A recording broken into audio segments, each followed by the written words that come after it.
longest beams on the trailer itself. That's what I'm referring to. But not only is it beneficial to a manufacturer, it is also beneficial to a logistics company, and it's better for the environment. So if we have a look at the two diagrams that I put up over here, the original design, so this one was not optimized, so they used a different type of material in order to optimize their design. This is what the cost was, and they could save roughly 30% on costs for welding, bending, cutting, and material cost activities. And then on top of that, for logistics point of view, we reduced the total mass of the trailer by about 1,300 kilograms, because there's a few of these beams. We are doing our part for the environment with our CO2 reduction, and our fuel consumption was less because we reduced the mass. So when I looked at this, they took a high strength material and they used that for the optimization of these beams. So what happens if we flip that around and say, we're going to use what we have, but now we're going to just be clever about the way that we design our beams. So one of the parts that might benefit from a parametric type of design are parts that could be optimized parametrically, parts that are repeated and manufactured quite often. And we can adjust these types of designs for different trailers. And it's quite easy to do this within SpaceClaim now. So what I did is I went and I got a trailer. So this is my trailer by the Sea CAD model that I got from GrabCAD, and the link is over there. And now I'd like to just zoom in a little bit on what this main beam profile looks like. So as you can see on the left-hand side, we've got quite a flat area, and we need that because what's happening is we're connecting that up to the truck, and that's got support from the truck. But the rest, where it becomes thicker towards the back, we can go and manipulate that as long as we fit within our design constraints. And this is probably the best place to optimize our design, is in this back area over here. So what we're looking for is we have to increase the height to take the vertical load that we are applying, and also to increase our bending moments of inertia. That's why they all use these I-beam profiles. So this is where our hybrid modeling approach comes in. So when I talk about hybrid modeling, we have our typical direct modeling, which is very fast and intuitive. And if you've used SpaceClaim before, you'll know what that is. Then we also have our history-based modeling, which you find in typical CAD packages, where you can create a sketch and then extrude that sketch and make a cutout and all of that. And that's quite nice because it keeps the history, and we can just go and play around with the parameters until we get what we want from the design. So if you're not familiar with the direct modeling approach, it's useful in SpaceClaim for our simulation preparation, and it's very fast, so we can rapidly create our designs. So this is what our typical design process would look like. On the left-hand side, we've got our structure tree, and then on the right, I'm just going to do some operations. It's very quick, just to show you the speed of this and how intuitive it is. So if you haven't used SpaceClaim before, this might seem quite new to you. So you draw directly, and then once you've created your drawing, you'll use either a pull or a move tool or a cut or a fill or something like that. So it's all these intuitive names that it gets given. And as you can see, I just pulled up a face quickly, then I create a sketch on another face, and then I can cut a hole through my cylinder. And this is all, it's not actually saving the steps that I do. So as you see on the left-hand side there, we just have one solid that is being created. And this is what you would normally see in the SpaceClaim environment. Whereas with other CAD packages, normally you would have a history on the left-hand side over there. And then I just went and added on just a cube at the back, and then I'm just going to add some rounds onto all of my edges just to show you how that's done with SpaceClaim normally. And as things get created, they just get added to the structure tree on the left-hand side. Okay, and then just pull that out, and then you put in your dimensions as you go. You don't do your dimensioning at the end. And then after we've looked at the direct modeling and I'll show you the principles for the hybrid modeling, then I'm going to go into a live demo of how this would typically work. And then over here, just adding on all my rounds. And that's how quick and easy it is to actually go and create this geometry. And this took about 2 minutes to go and create all of these features. Okay. So what makes the hybrid modeling approach possible? So you've seen the direct modeling approach, and now we have to look at what creates this hybrid modeling approach. So we've got our sketching constraints, which is a new feature, block recording, which is a new feature, and scripting, which is the fundamentals of the block recording. That is an existing feature in SpaceClaim, and these blocks together comprise of our hybrid modeling approach. So we're going to look first at our constraint-based sketching. So with our constraint-based sketching, if you have looked at the new SpaceClaim, you'll see that we have constraints, a constraints tab in our sketch tab. And when we draw our designs, it will automatically create constraints for us based on how the design is created. And this is quite powerful because before, when you had these tangents, as I'm showing you now, it was quite difficult to make sure that everything matched up exactly. So now with the constraint-based sketching, that has been made far simpler. Okay, so that is the constraint-based sketching. So now I'm just going to do a quick demo of how the constraint-based sketching would typically work. So I'm just going to stop sharing my screen. And then I will share SpaceClaim with you.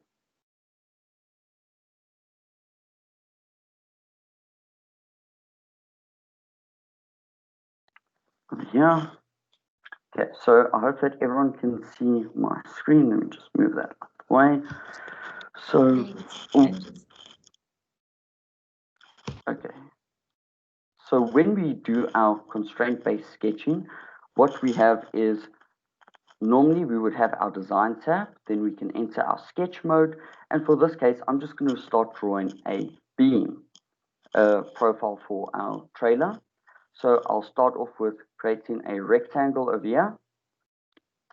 And just make that view slightly better. And then I know typically what these are going to be. So the first is about 2.3 meters, and the other side is about 170 millimeters high.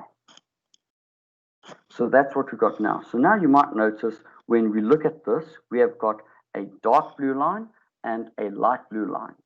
So with this over here, this is telling us what our constraints are. And if we'd like to view our constraints, we can click over here, and this will give us a little drop down of all of our constraints.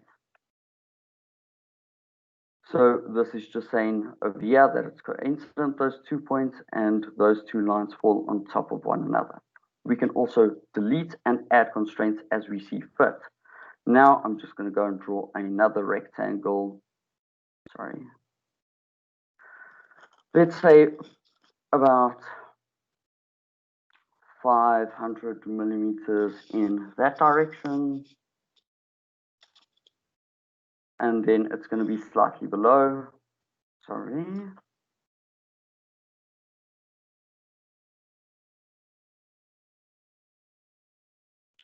So about minus 500 and then into that. And then we can draw our next profile. So this one is about 9,000 millimeters. So 9 meters in length. And it is about 400 high. So now typically when we have these types of designs, in order to get a profile that goes from here in that nice fashion that we saw with all of the trailer designs, it would take a bit of effort on our side. But now that isn't the case anymore. So what I can do is I can take my sweep arc or my 3 points arc, and then I can just start drawing my arcs in. So this is going to be the start point, the end point, and then the radius, and then I'll attach it to this side over here, and then give it a radius as well. So now when we zoom in, there are constraints that are automatically applied to this, and now I'm going to go and add in some additional ones. So first thing that I would like to do is I want this and this line to be tangent to one another. Then I want this line and this line to also be tangent, and that line to be tangent. And now we have quite a nice smooth profile, and then we can just repeat that again on the side over here.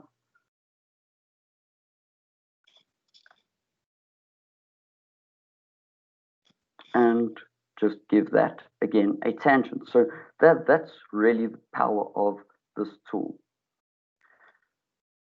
And then that one to that one.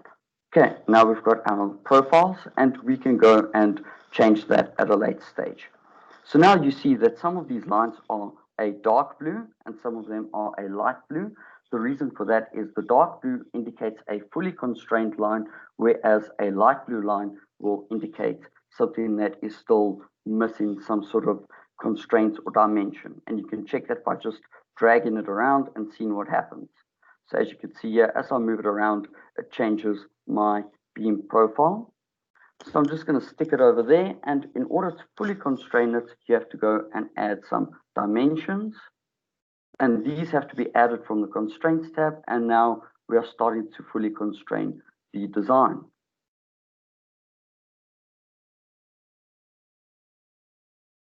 And then obviously these over here, we'll just have to go and put in some constraints for those points, and then for that point. And that's basically what we'll do typically. And these two are still unconstrained, and I'm doing that for a reason, because I'd like to play with other distances over here as a parameter rather than where these sit. I just want them to have a smooth profile every time. So that's what we can do. And then another nice feature is, say now we want to add some cutouts at the back over here, we can just go and start drawing some circles and just give it a dimension over there. I'm just going to do 3 in this case. And as you can see, it snaps. So the one on the right hand side has got a green outline, which means that we are actually giving it an equal radius constraint for all of these. And now something that's very nice is, particularly for parametric designs, what we might want to do is make these always sit dead center on our back rectangle, so we can make sure that both sides are equal distance every time. And we'll add that in, and that one, and that one. And then just the last one quickly.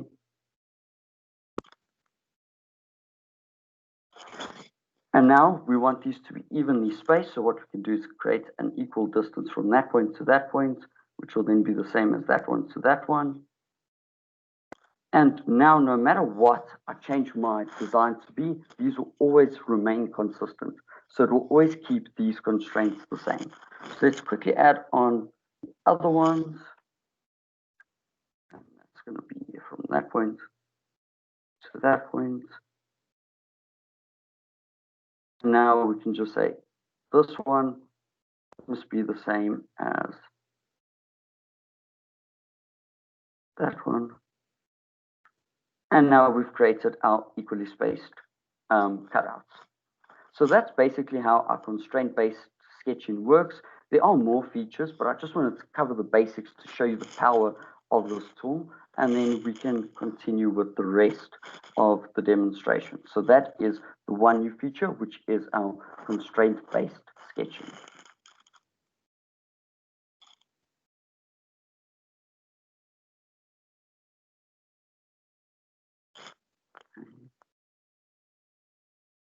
Oh, sorry, let me just.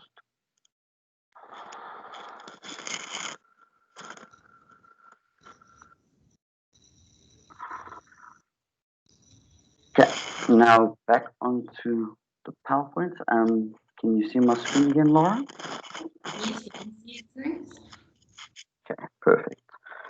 Okay, so now we can look at scripting and block recording. So scripting and block recording, scripting was a feature that was previously integrated within the SpaceClaim environment, and it was a little bit more um, unintuitive to use. So with the block recording and the scripting together, our parametric design process becomes far more refined and smooth. So we have a new scripting UI, and that can be accessed under our design tab.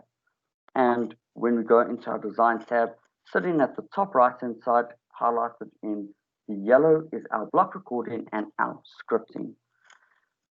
The block recording was a beta feature in the previous versions, but now it's fully integrated. So what exactly does this scripting look like in practice? So when we do our scripting, we can start recording our script, and as we perform operations, it will create a set of steps in a Python API on the right-hand side, which will record everything that we do so we can make it parametric in that fashion. So this is typically what our scripting user interface will look like. The functionality is a little bit limited when you're recording the script, but it's a good place to get started.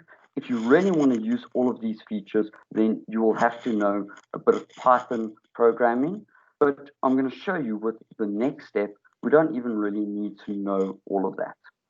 If you know how to use the scripting, you can also do Boolean operations and use loops and so on. Now onto the new really cool feature, which is our block recording.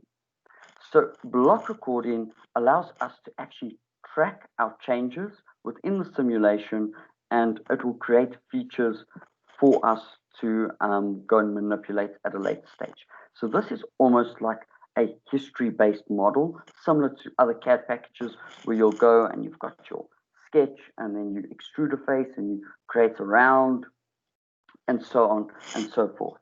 So this combines our direct editing with automation, and the building blocks of this block recording is actually the scripting in the background. So now just some of the main features for the block recording. Just need to go and press play over here.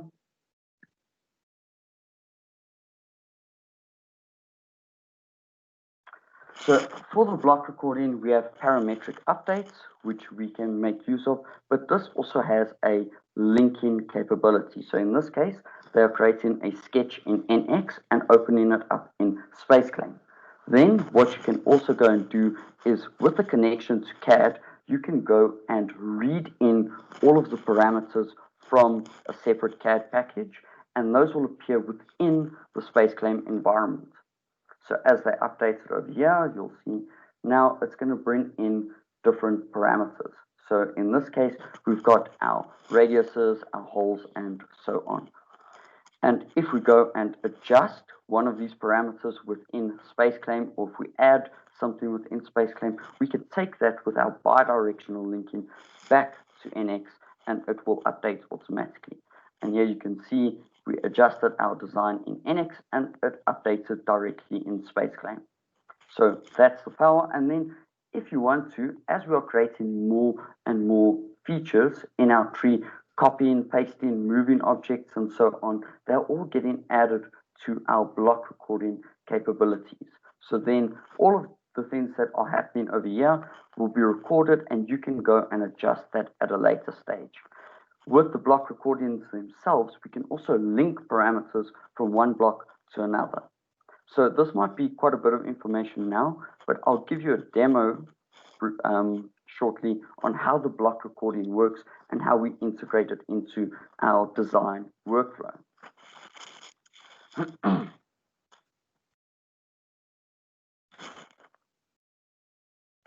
Okay, and that is now the end of the short video and how you can bring all of these parameters into Workbench. So if you promote objects to a parameter, they'll be integrated directly into Workbench. So the block recording, what it does is it creates snippets of the code, but in a visual format that we can understand in the background.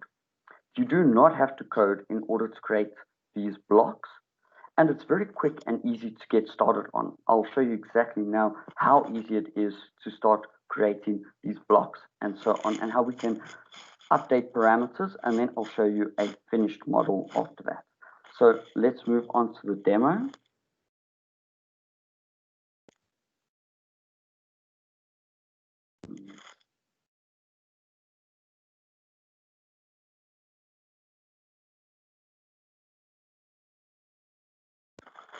Okay, so I'm back on my SpaceClaim model over here. So what I can go and do is I can go into my design and just activate my blocks.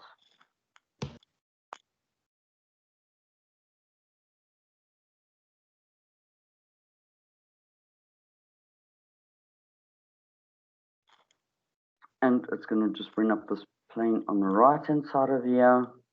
And all of the operations that we perform will then be recorded. So if we go and create, for example, select this face and then pull it,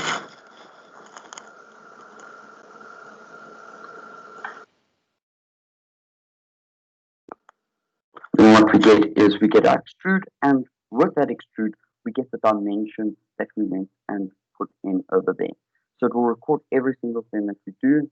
So we can go and, for example, tie in these different blocks. So let's say we pull them out separately.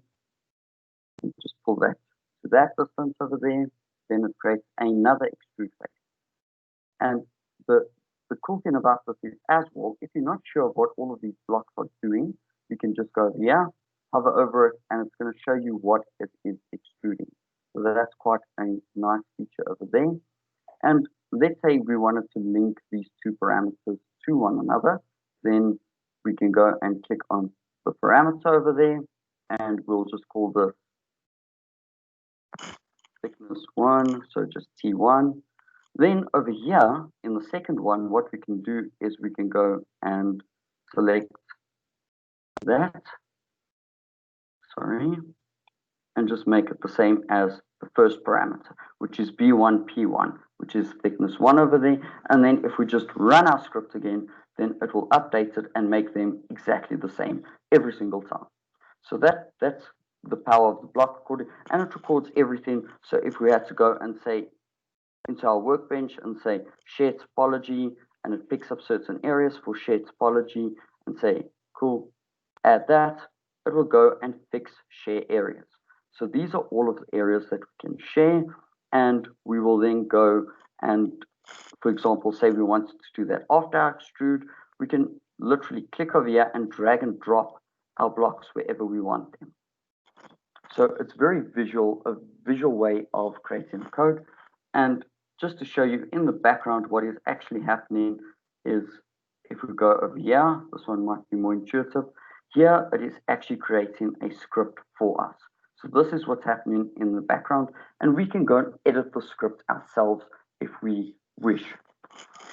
Then, in order to create a parameter, so we've created two parameters over here now. These are actually linked, but if we had to go and create a different parameter, so say now, for example, hole cutout sizes, we can do that in our sketch. So when we create our sketch over here, we can go and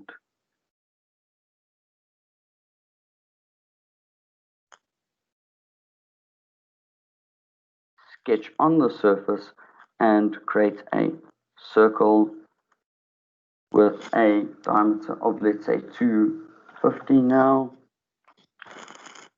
And it's slightly bigger, but the thing is, this isn't going to be a parameter until we give it a dimension. So if we give it a dimension and we say, I'm happy with that, we can end our sketch. And then let's say we would like to just pull that one out as a cut operation, just drag it to the back there, and that gets added over there. Now we have our dimension over here. All that we do is we click on that, and we have got a parameter over here, and we can give it some sort of meaningful name. So hole diameter, and that is how simple and easy it is to actually use the block recording functionality. So with that being said, I think that maybe the best thing now to do would be to just stop sharing this one and show you a finalized version that I've already created with my entire beam profile and a shell body. So let me just get that one up.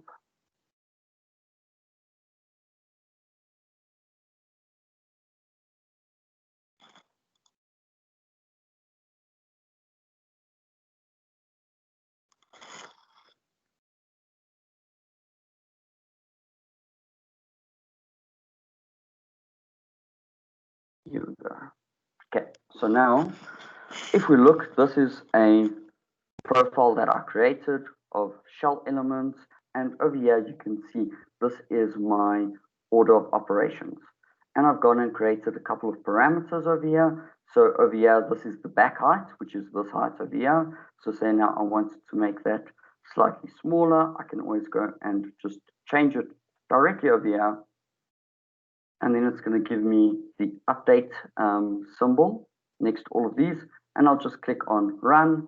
And what that will do is it will go and create the back height to be 400 millimeters throughout the entire design, and it's going to keep a very consistent profile in that area where I wanted a smooth profile. So when you execute your blocks, this is what will happen. And now it's just gone and made it slightly smaller, and it's kept all of my other parameters exactly the same. So that's quite nice. And I've gone and created a hole diameter over here, a beam thickness for the central beam, this entire central beam over here, and then a beam thickness for the top. So that's for the I-beam profile. Over here, we've got thicknesses assigned to those. And it's also quite interesting because as we go and look at all of these different sketches and so on, you can see all of the dimensions that I used for all of them directly within the interface over here. So that is basically an overview of how you would go about using the block recording functionality, creating parameters at the bottom of here, and then just updating your parameters as you see fit. And just one more quick example is I'm going to make this hole a lot smaller and then go and run that again.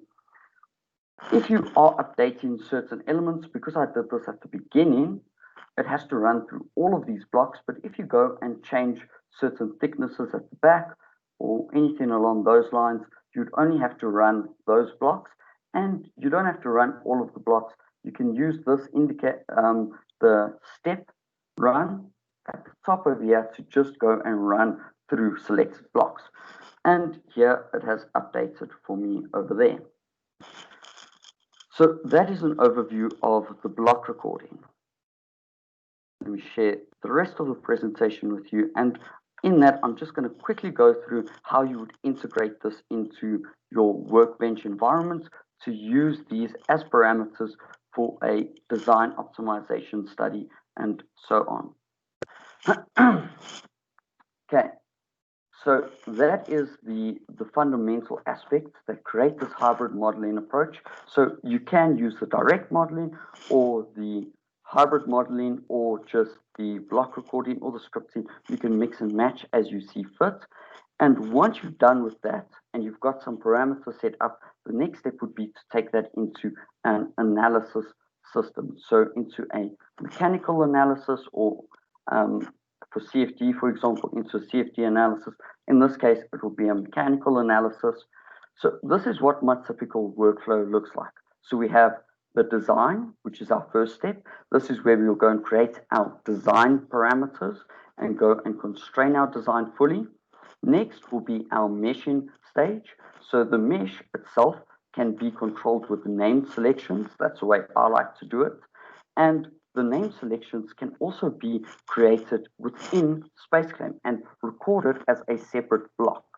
So you can go and create your name selections, and that will remain consistent throughout your design analysis. Then the next step would be our setup stage. This is when we'll use our parameters to drive our study and to try and get an optimization study going. And in this, again, I like to use name selections that I create with block recording in order to set up all of my boundary conditions. And then the final stage would then be our optimization. So this incorporates everything from our geometry level all the way up to the end, and then we can set up constraints and different types of objective functions.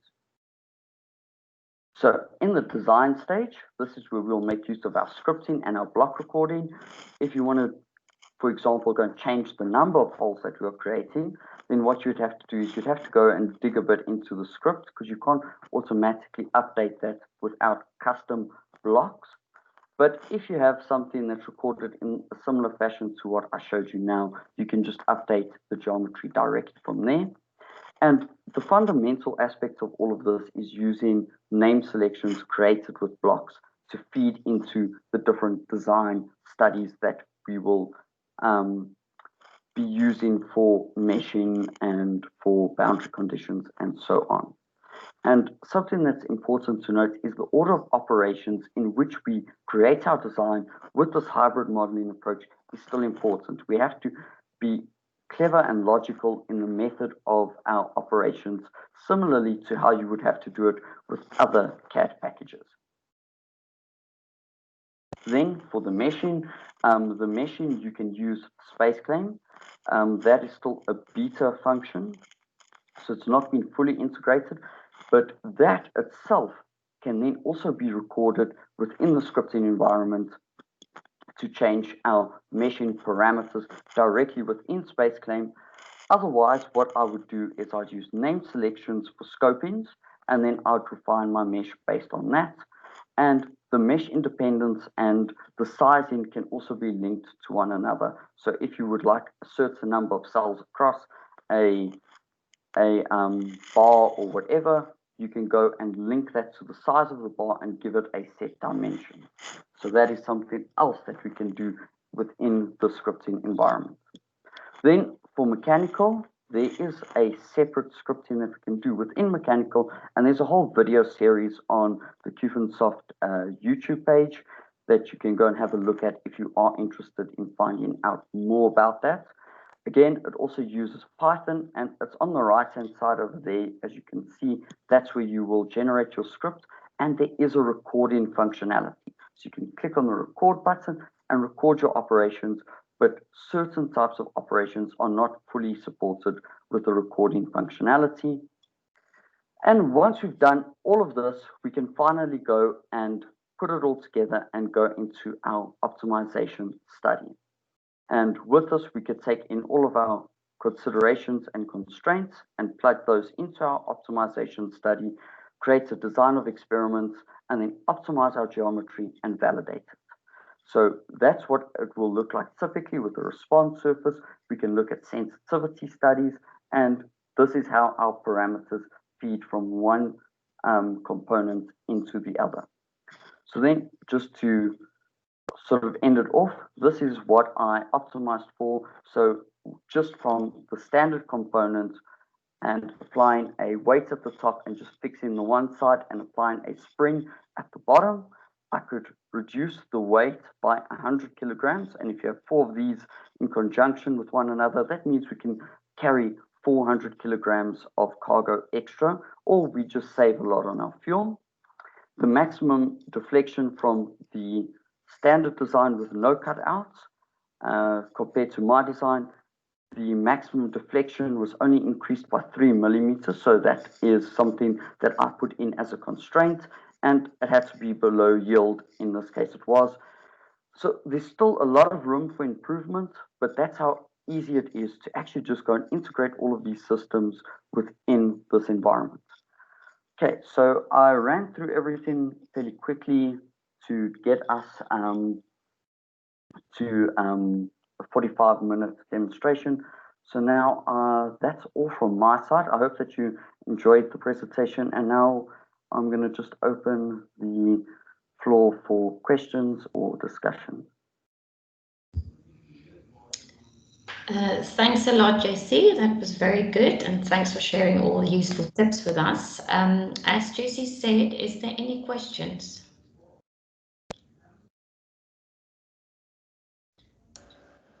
Hi, Jesse. Yeah, I just want to say, please unmute yourself if you've got any questions. Jesse, can you hear me? Hi, Hello? yes, Carl. Yeah, so I just have a question on this block recording. Yes. So typically, what I do is, or what we do is, we design another CAD program, and then we bring in the geometry with Design Modeler. Okay.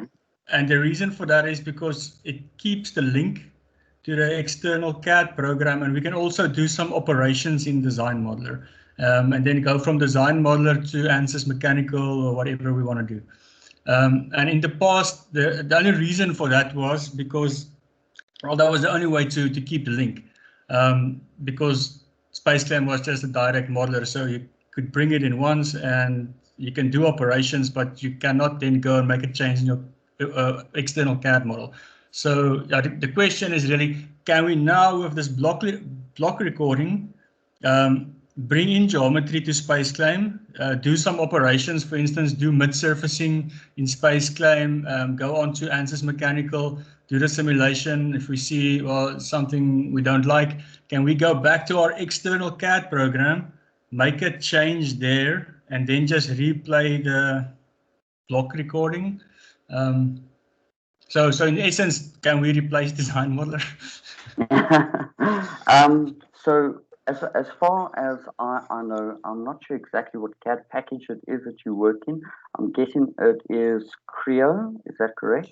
It's Creo, so it's the same as what you showed in that demo, where they brought in the geometry via NX. It's the same thing. I just want to know now, after you've brought in that geometry into SpaceClaim from NX, you duplicated the gear, you added a shaft or whatever. Can I go back to NX and change the number of gear teeth, and then just say update, and it will bring in everything again, and it will also do whatever I did in SpaceClaim. So in that case, it will copy the gear, move it. So is that possible now? I suppose it is. Yes, it is. Yes, it is. And I had a question about Creo specifically recently, and I confirmed with Ansys, and they say that Creo is one of the packages that supports the bidirectional linking. So you can go change your gear, change the number of teeth, change the radius on the teeth, and then update that in Creo, and then it will update within SpaceClaim. And when you run your block recording, it will copy that gear and place it where you need it to go. So that is possible, Carl. Okay, cool. Thanks. And then the second question I have is, so when you do block recording and you have a lot of blocks, say you have done 100 operations, and you say replay, and one of those blocks fail, say you have 100 blocks and number 5 fails, because that's what usually happens in a parametric program, whenever it regenerates, something fails. Can you edit one specific block and so go and investigate, for instance, maybe when you re-imported the geometry from your external CAD program, you maybe deleted a hole or whatever, and in SpaceClaim you were actually moving that hole to another place, but now that hole doesn't exist anymore. Is there a way to edit a specific block? Yes, there is. So you can run blocks individually, you can edit blocks individually, and when you try and run something and it fails, it will also show you within SpaceClaim where the problem area is. So it'll show you up until this point, the geometry generation was fine, and then after the something failed, so you can go fix that block specifically, or you can delete the block, or you can move it around, or whatever it is that you need to. So that is possible, yes. Cool, thanks. That's it. Okay, awesome. Thanks, Carl. Are there any other questions?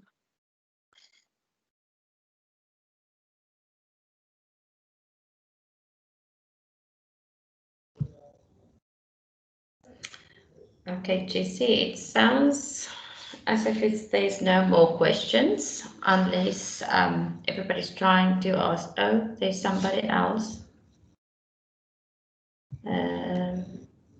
Peter Rigo, do you have a question? Yes, sorry, I may have missed the first part, but That's fine. Welcome.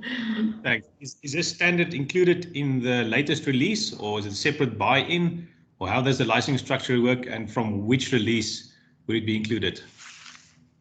So the block recording functionality is included from 2020 R2. The scripting goes back till 2019 of R something, I'm not sure exactly. And as far as I understand, I think maybe Laura or Donnie can comment. There's no additional cost whatsoever. I think it's included with SpaceClaim. Yeah, is that correct? Yes, that's correct, Jesse. Yeah, so there's no additional cost then. So Peter, you guys have it already as part of your SpaceClaim Ansys Enterprise licenses. Okay, thank you, Isak. And this includes both the parametric and the other modeling, right? Yes. Okay, thank you. I think that's quite promising. I think it was quite a bit of an issue to have the direct modeling only capability. To me, it's a positive. Thanks. Awesome. Thanks for the feedback. Thanks, Peter. I think we've got another question. Jasper, you're welcome to ask your question. Thanks, Lara. Sorry, Isak, I think Jesse said it's only available from 2020 onwards, which means it's not included in our packaging from Transnet. The blocking technology. You should have it. So to confirm, is it also available in 2019 or is it only 2020? Well, you guys are maintenance contracts, so you've got access to the latest release anyway. So, are you still running the previous release? Yeah, we're running 2019. Oh, you should install the new one. Then you will have this functionality available. Okay. All right. Thank you.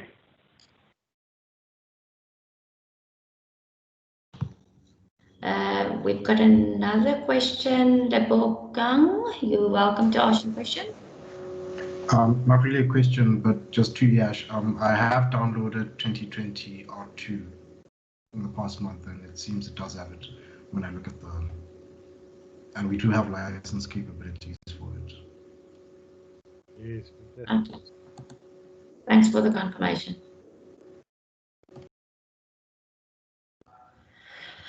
Okay, so any other questions for Jesse? Or for Qfunsoft?